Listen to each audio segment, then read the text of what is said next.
रतन टाटा का जन्म 28 दिसंबर 1937 को मुंबई में हुआ था।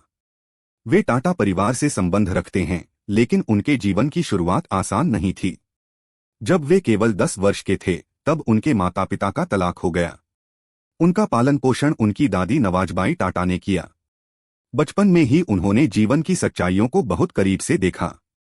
उन्होंने अमेरिका की कॉर्नेल यूनिवर्सिटी से आर्किटेक्चर की पढ़ाई की और बाद में हार्वर्ड बिजनेस स्कूल से एडवांस मैनेजमेंट कोर्स किया।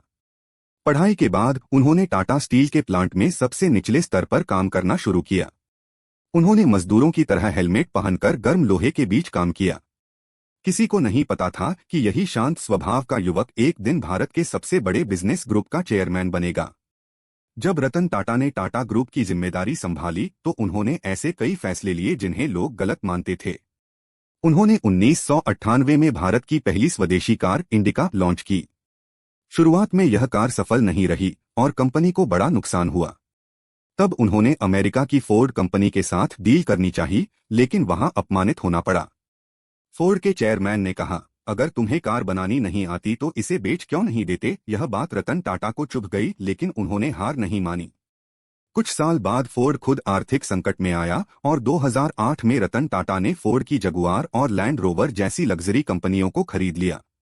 यह वही कंपनी थी जिसने कभी उनका अपमान किया था। इसके बाद उन्होंने एक सपना देखा, एक ऐसी कार जो हर आम आदमी खरीद सके। उन्होंने 1 लाख रुपए में कार देने का सपना देखा और उसे नैनो के रूप में साकार किया।